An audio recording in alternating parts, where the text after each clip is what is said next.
Sky above Caldrus 9 shimmered with perpetual rust-hued twilight, casting long shadows across the jagged plains and weather-beaten outposts that dotted its surface. Inside one such structure half buried beneath a mountain of salvaged metal, and ash-stained solar panels, Jace Harrow cursed under his breath. The coolant hose he was wrestling, spraying a fine mist of freezing vapor across his already grease-covered arm. The line hissed, his wrench slipped, and he slammed his knuckles into the frame with a dull thunk. Perfect, he muttered, sucking the sting from his hand and wiping it on his faded utility pants. Another day in paradise. Then the sky screamed. The sound wasn't thunder, it was sharper, artificial. Jace's head snapped up. Through the grime-slicked skylight, a streak of flame cut across the atmosphere.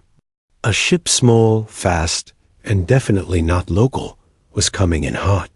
It veered hard, trailing blue plasma as one engine flared out. It punched through the dusty horizon, like a meteor, disappearing behind the ridge with a bone-shaking boom. Jace stared for a second. Then he grabbed his blaster, shrugged on his jacket, and ran. His boots crunched over brittle shale as he made his way up the ridge, eyes scanning for signs of wreckage or ambush. He didn't get many visitors this deep in the fringe, and the ones who showed up unannounced usually meant trouble. As he crested the hill, smoke curled from a twisted ship half buried in red dust. Its hull shimmered with a pearlescent sheen. Unlike anything from Earth's registry, organic curves, no visible seams, advanced, alien, and still humming with residual energy. He approached carefully, weapon raised. A side hatch hissed open, steam venting as the door split and folded like petals. A figure staggered out, tall, slender, and unmistakably not human. The alien was female, at least in silhouette. Her body was wrapped in a form-fitting flight suit that shifted color as she moved, like oil over water. A long cloak of what looked like living silk trailed behind her, singed and torn at the hem. Her face, pale with a faint lavender undertone, was marred by a cut on her temple that leaked silver-blue blood. Eyes huge, luminous, and crystalline locked onto his, unblinking. "I require mechanical assistance," she said, her voice calm, precise, every word wrapped in a melodic accent. "My core system has failed. In exchange for repair, I offer this." She reached into a belt pouch and pulled out a translucent cube, humming with internal light. Jace didn't recognize the tech, but his gut told him it was worth more than his entire outpost. He lowered his weapon slightly. "What kind of damage are we talking?" "Complete thermal collapse of the primary core. Redundancies are burned out. Navigational thrusters minimal." Jace blinked. "You didn't need a repair," he said slowly, stepping closer to peer at the still-smoking undercarriage. "You needed a miracle." The alien woman straightened, despite the tremble in her limbs. "Then you'd better be a god among men." Something in the way she said it, utterly serious, unflinching, caught him off guard. He scoffed, shaking his head. "All right, princess," he said, slinging the blaster over his shoulder. "Let's drag your wreck to my shop. But you're helping. I am Vera Nalith of House Salvin. I do not shirk responsibility." "Well, Vera," he grunted, whipping a tow cable and waving her toward the ridge. "Welcome to Caldrus 9. Hope you like dust and disappointment." As they began the slow walk back, her gaze scanned the desolate horizon, then settled on him with curious intensity. Neither of them spoke, but something unspoken already passed between them, wary necessity, cloaked in dust and danger. And neither of them knew that their lives had just changed forever. Asterisk, the air inside Jace's repair outpost was thick with the scent of hot metal, solder, and a faint undertone of ozone. A jury-rigged cooling unit hummed weakly in the corner, pushing out air barely cooler than the outside haze. Vera stood near the center workbench, her gaze sweeping the cluttered room like a queen upheaving a peasant's barn. Her posture remained composed, regal even in fatigue, but her luminous eyes betrayed flickers of calculation. She was trying to understand him, and the chaos he called a workshop. Jace dropped the damaged plasma cable coil on the floor with a heavy clank. "Rule 1, he said, brushing sweat from his brow. "You break something else while we're in here. You fix it." "I am not unskilled," Vera replied coolly, removing her gloves and revealing slender, long-fingered hands marked with faint glowing lines, like circuitry etched into skin. "I trained as a systems architect before my departure." Jace arched a brow. "You built ships like yours?" "I optimized their core lattice designs. I'm not unfamiliar with propulsion science." She hesitated. "But this architecture is primitive." "Primitive still works," he grunted, grabbing his toolbox and motioning her toward the wrecked core casing on her ship, now dragged half into his hangar bay. "Now let's see if we can make it work again." They worked in silence at first. Vera moved with precise economy, fingers flitting across interface panels with surgical grace. But she fumbled when trying to connect Jace's rusted tools to her fluid, alien circuitry. He didn't mock her, but his smirk said plenty. "You jam the connector, and we're both going to hear the core scream." "I know," she said sharply. Her calm mask cracked for the first time. Jace looked over. Her tendrils' thin, silky strands flowing back from her scalp were pulsing faintly between blue and gold. He didn't know what that meant yet, but it was beautiful. Alive. "Look, I'm not trying to push your buttons," he said more gently. "But my tools weren't made for your kind of tech. You've got to handle it like it's going to bite back, because sometimes it does." Vera exhaled through her nose, then tried again, this time mimicking how he'd handled it earlier. The coupler clicked into place. The interface lit up double quotes there. "Satisfied?" she asked. JAC grinned, almost proud. They shared a look, brief, charged, curious. Then he cleared his throat and turned back to the console. "Next is the converter. Relay. If it's fried, we're starting from scratch." "Is your diagnostic equipment even calibrated for quantum lattice shifts?" she asked, arms crossed. "No," he said flatly, "but it does tell me when things are smoking or glowing red." "Pretty universal signs of bad." Vera blinked, then surprisingly laughed. It wasn't loud, just a breathy sound that caught even her off guard. She covered her mouth as though embarrassed. Jace paused, genuinely surprised. "That might be the first time I've heard an alien laugh." "It is not commonly encouraged," she admitted, her tone quieter now. "Our culture values restraint. Emotion is a private matter." Jace eyed her for a moment, then tossed her a water pack. "Well, on Cauldrus 9, emotion's all we've got. That and duct tape." She caught the pack, inspected it like it might be poisonous, then took a sip. Her tendrils relaxed slightly. As the hours passed, they moved more easily around each other, less like strangers, more like co-workers. They bickered, compared theories, tested fixes. Vera corrected Jace's assumptions about energy resonance fields. He showed her how to weld a cracked coolant line with half a heating rod and a prayer. Their differences didn't disappear, but they began to complement each other. It was nearing cycle's end when Jace popped open the final casing on her drive core. Inside was a warped, melted mess of crystalline conduits and liquefied matrix. Nodes. He stared at it for a long moment, jaw tightening. "No wonder you dropped out of the sky," he muttered. "This isn't damage. This is obliteration." She leaned in beside him, peering down. "Can it be repaired?" "Not with what we've got on hand," he sighed. "We'd need a whole new containment scaffold. Or something better." "I may have one," she said, stepping back and pulling a compact silver container from her satchel. She tapped a panel, revealing a dense microreactor grid. Experimental. Illegal in most sectors. Jace whistled low. Lady, that's not tech, that's treasure. It's yours, she said, handing it to him without hesitation, if it gets us flying again. He studied her, trying to understand why someone like her graceful, poised, clearly from wealth, was offering up contraband tech to a dusty mechanic on a dead moon. What are you running from, Vera? He asked. She didn't look at him. Obligation. Jace didn't press. Instead, he set the device carefully on the work table.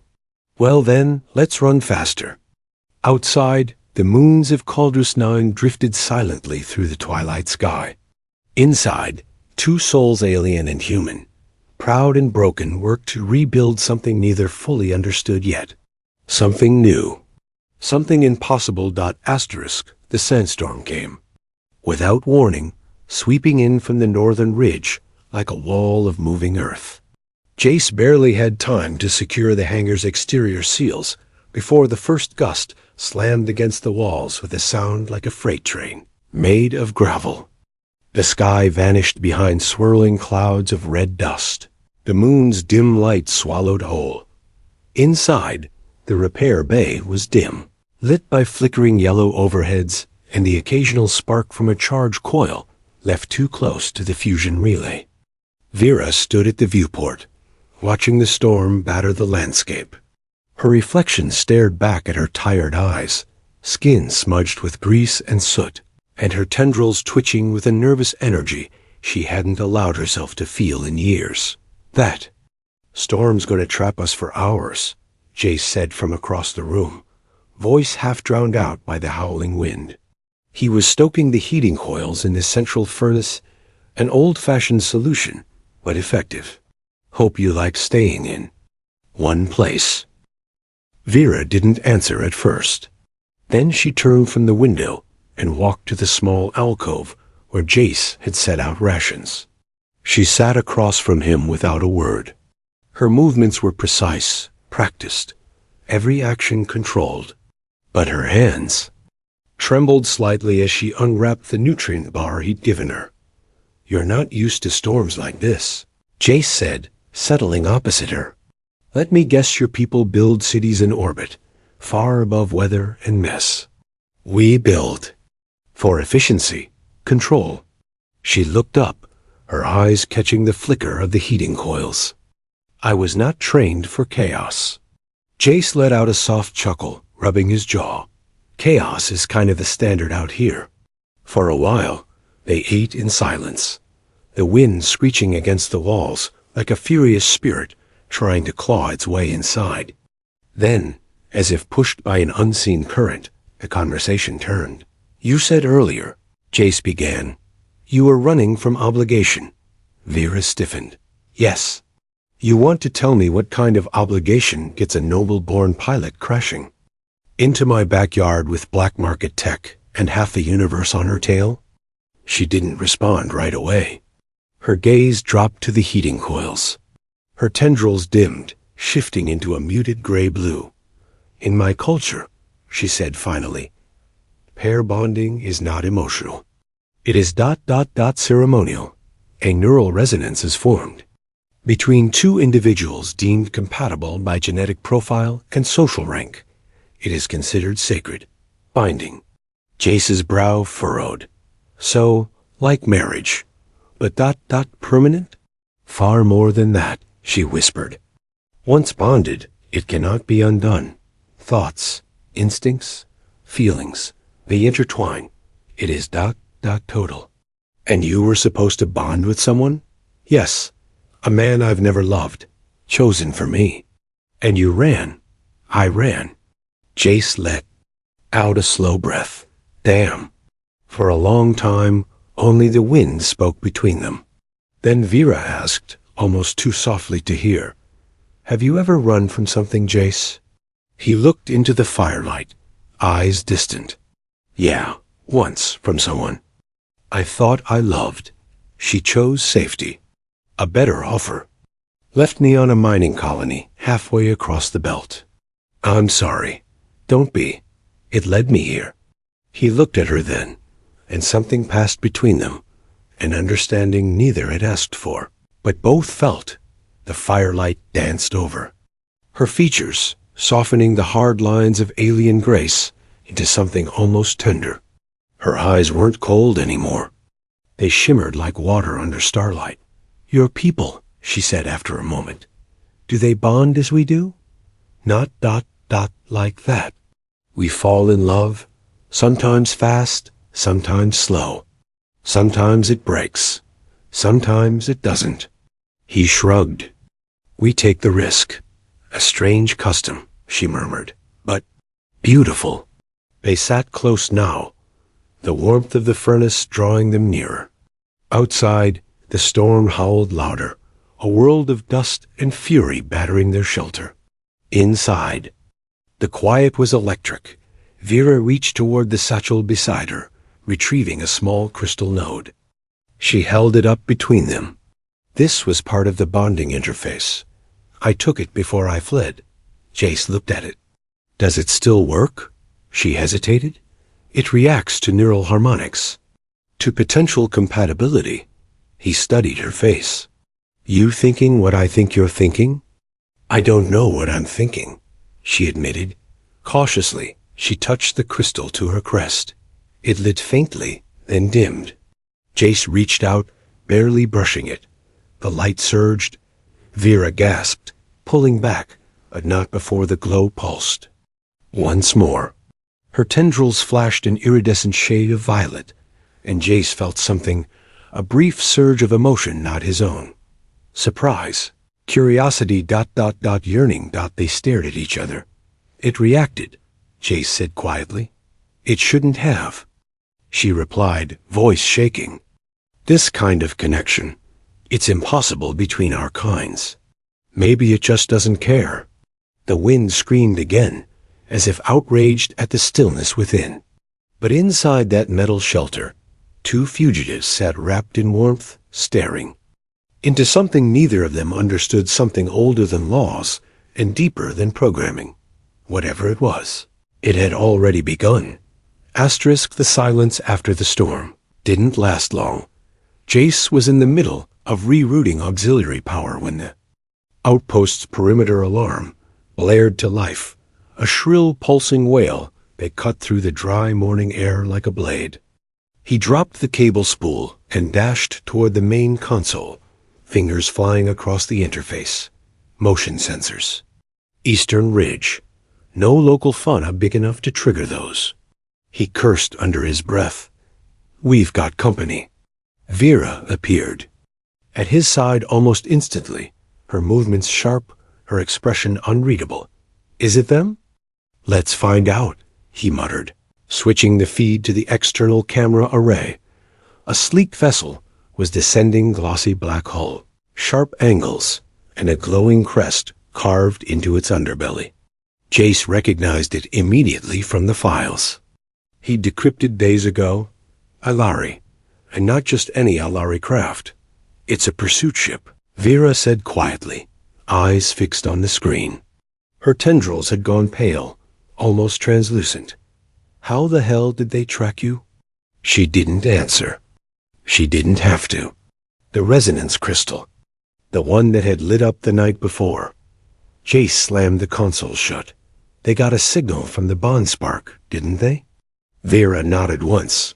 "They'll know I'm here, and that I made contact." "You mean me," Jace said, grabbing his jacket. "They'll kill us both." "They may try to take me alive," Vera said, voice cold with resignation. "But you—" "No," Jace snapped. "Not happening. We're not giving them the chance." He rushed toward the hangar. Vera closed behind. Her ship, the sleek, half-repaired vessel they'd spent days coaxing back to life, sat waiting. Its panels were still scorched, its wings uneven. The core retrofit was unfinished. "It's not ready," she warned. "The stabilizers.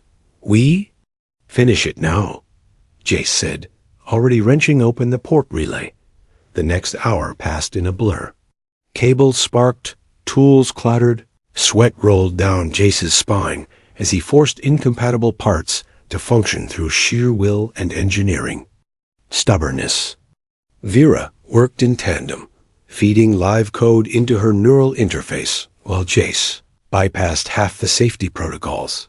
The pursuit ship landed outside the ridge dot by the time the first pulse scan struck the hangar wall.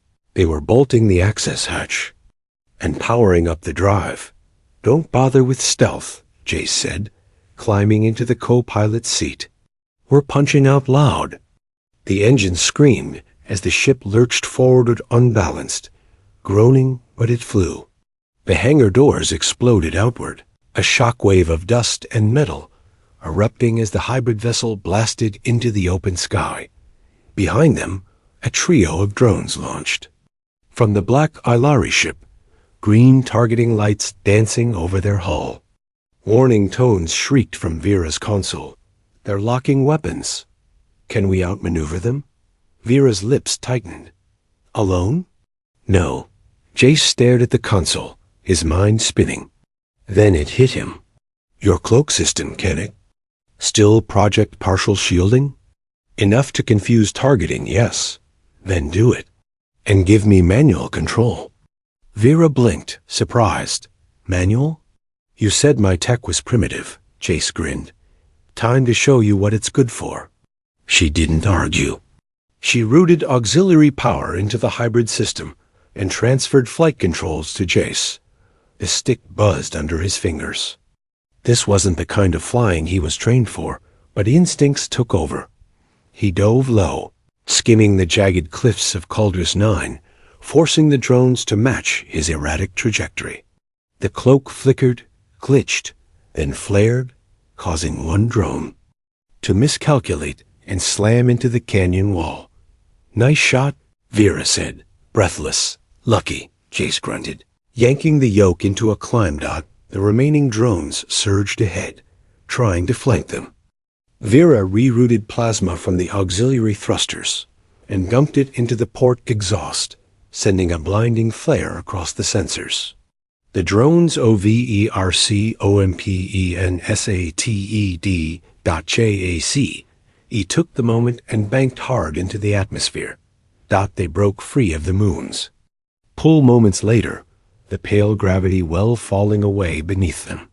The drones didn't follow. Inside the cabin, silence returned, except for the heavy panting of two fugitives, shoulders pressed together in the cramped cockpit. Vera leaned back, her head tilted against the seat. That was reckless. Effective. Though, Jace replied, adrenaline still crashing in waves through his veins. She turned to him, something unreadable in her gaze. "You could have died. So could you," he countered. "But we didn't." They stared at each other for a long moment. Then her hand brushed his, just barely. The pulse in his wrist answered her touch. Her crest shimmered faintly. That connection. "It's growing," she whispered. Jace swallowed. "Is that a problem?" "I don't know," she said honestly. "But I'm not ready to sever it." He nodded slowly, hand still resting near hers. "Then we keep going, one system at a time." She exhaled, and for the first time since they met, Jace saw something shift in her eyes. Not fear, not calculation, but trust. Beyond the viewport, the stars opened up wide, wild, and full of unknowns. They were fugitives now. And maybe something more. Whatever they were becoming, it wasn't part of the plan, but it was real. The refueling station hung like a forgotten relic in the void, its skeletal frame orbiting a dead moon. No lights blinked along its docking arms. No signals pulsed from its comms. But the fuel lines were intact, and the gravity generator still hummed. Just enough to make it livable for a short stay. Jace leaned against the side of the Chimera's modified airlock, chest rising and falling with fatigue. The emergency landing had been rough. One of the ventral stabilizers had cracked under the strain, and his shoulder ached from bracing during the descent. But they were alive. They had escaped Dot and Vera. Vera hadn't spoken since touchdown.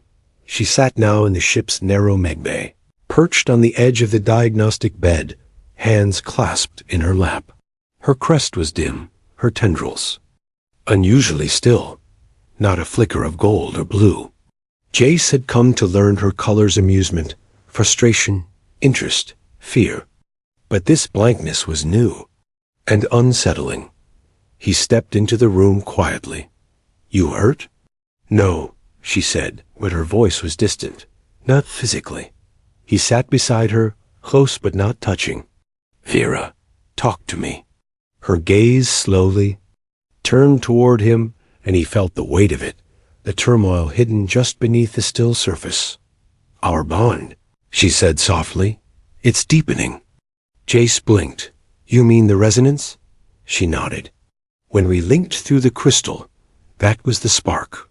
But now it's continuing on its own, strengthening. Uncontrolled? Is that bad?" She hesitated. "It's single quotes intimate. It's supposed to be sacred, chosen with ceremony and consent. But this wasn't planned. It wasn't prepared. We didn't mean to." He leaned forward, elbows on his knees. "I didn't ask for it either, but I'm not running from it." "That's the problem," she whispered. "Neither am I." She reached for his hand, tentative, her fingers brushing his skin like a question. Her tendrils began to glow, faint gold bleeding into amber, then a pulse of violet. Something between desire and fear. He held still, letting her explore that. "Connection. I've read your neural rhythm in the quiet," she said, eyes half-lidded. "Even when you sleep. I feel when you're near, when you worry, when you're angry or afraid." Jace swallowed hard. "And I've started dreaming things I don't understand. Memories that aren't mine. Stars I've never seen. Music I've never heard." She looked at him fully now. "You're not supposed to be compatible. No human is. Our species diverged. Too far. The bond shouldn't be possible." "But it is," he said gently. She nodded, breath trembling. "And it's growing stronger each time we're near. Even now, I feel drawn to you." "And maybe," Jace said, "we stop pretending. This is just about survival." The silence that followed was different than before. It wasn't avoidance or confusion.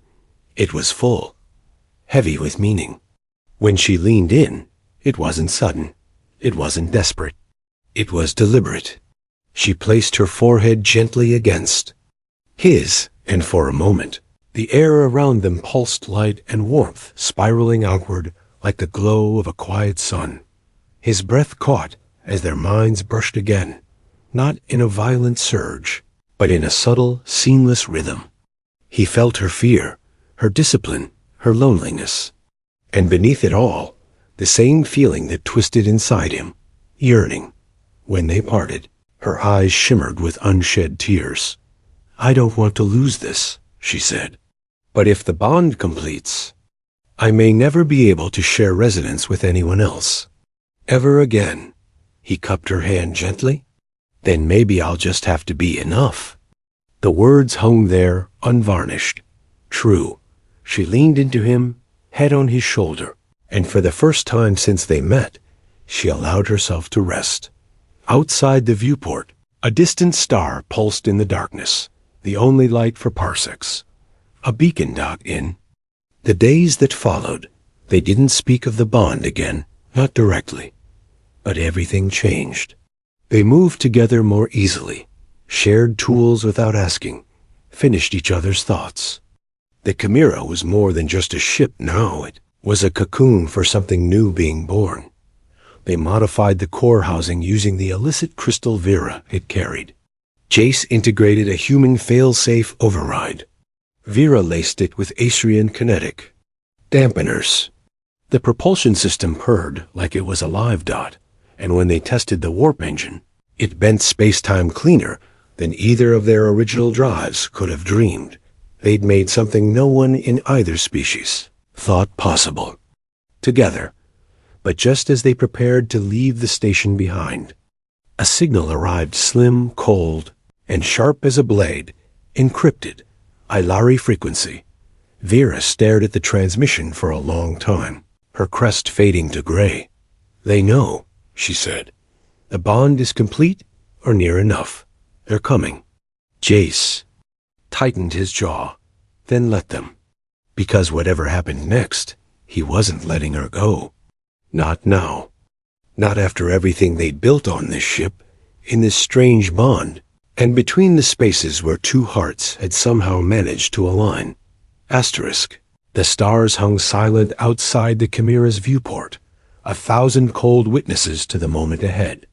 Jace stood in the command bay, arms crossed over his chest, watching the transmission repeat over and over on the main console. Ilari characters flickered across the display, sleek, elegant script that translated into something far more ominous. "Return the bonded one. You have 72 hours to comply." Behind him, Vera stood motionless, her eyes locked on the message. The glow in her tendrils had faded to a dusky indigo morning. Not for herself. For them. "They mean it," she said, voice a whisper barely. Carried by the air. "If we don't return to Ilari Prime, they'll pursue. And if they find us again, they won't hesitate." Jace turned, jaw tight. "I don't care. We didn't do anything wrong." Her gaze met his. "We broke protocol. We defied a sacred right. I was supposed to bond with someone of equal caste, someone who could contribute to the collective resonance. Not a human outcast hiding on a scrap moon." He stepped closer. "You say that like it's a mistake, like this connection isn't real." "No, it's real," she breathed. "That's the problem." The silence between them crackled like energy waiting to be grounded. It wasn't fear anymore that colored her voice. It was the weight of consequence. Of legacy. But Chase had made his choice days ago. Maybe the moment he held her hand in the medbay. Maybe when they kissed in the stillness between pulses of light. Maybe even before that, when he looked at her broken ship and saw not just a rescue, but a future. He pulled a small data crystal from his vest pocket and handed it to her. "What is this?" she asked. "Earth Command," he said. "I sent them everything. The Chimera schematics. The resonance theory. All of it." Her tendrils flared with alarm. Chase, it was the only way. They responded this morning. He tapped a second message now blinking on the display. "They're sending a diplomatic retrieval ship. Not to take me to open talks." She blinked in shock. "They accepted?" "Not completely. They're skeptical, suspicious, but intrigued. They want to know how a human bonded with an Ilari. They want to see what we've built, and they're willing to send someone to talk." Vera exhaled, chest rising with sudden hope and dread. "And the Directorate?" "They sent a reply just after you fell asleep last night," he said. "They're sending a high arbiter, not for punishment, for observation." She slowly sat down in the command chair, the impact of it all hitting her in slow waves. 2 civilizations. 2 governments. 2 massive, ancient systems colliding. At a single impossible point. Them, and the bond they never meant to create. "You realize," she said softly, "if the bond is officially recognized, it changes everything. Not just for us. For anyone who follows." He nodded. "First contact was science. This is revolution." They docked the Chimera at the neutral orbital station, designated Nexus 7, a massive, floating spire of mixed architecture where interspecies diplomats met under tight surveillance and strict protocols. Jace had never seen so many species in one place. Glittering veiled forms of the Vecroni, crystalline-shelled Coloran, and whisper-thin Arva dancers gliding between zero-G promenades. But all eyes were on them, the human and the human, Ilari walking side by side, her crest glowing a rich amber hue, his steps steady, calm, defiant. They stood before the central council chamber, waiting, The Earth diplomatic envoy arrived first. 3 figures in black formal uniforms, brows furrowed with tension and curiosity. 1. A woman with iron-gray hair and sharp eyes stepped forward. Chief Technician Harrow? Just Jace now, he said. She looked at Vera. You're the Ilari in question. I am, Vera said, her voice smooth and resolute. Is the bond active? Vera turned to Jace and held out her hand. He didn't hesitate. Their fingers met, and in the hush of the chamber, the air shimmered faintly. Not a blast. Not a flare. Pulse, rhythmic, measured. 2 minds resonating in sync. The room fell silent. I see, the Earth envoy said, voice low. Moments later, the Ilari arbiter arrived.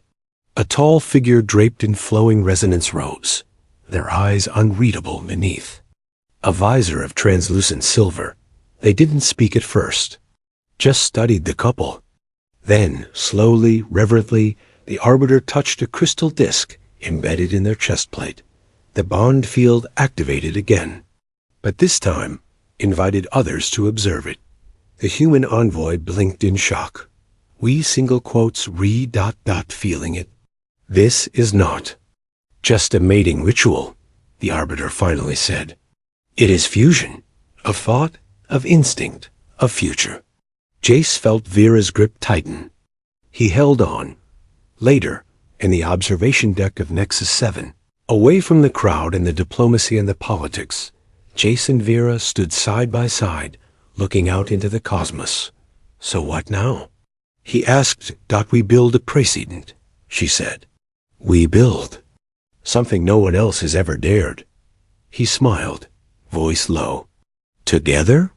She turned, the gold in her tendrils glowing warm, her crest pulsing with quiet certainty, always, and as the chimera hung docked behind them, part human steel, part alien. Elegance, and entirely theirs. The stars before them no longer looked distant, they looked like possibilities. *, the end.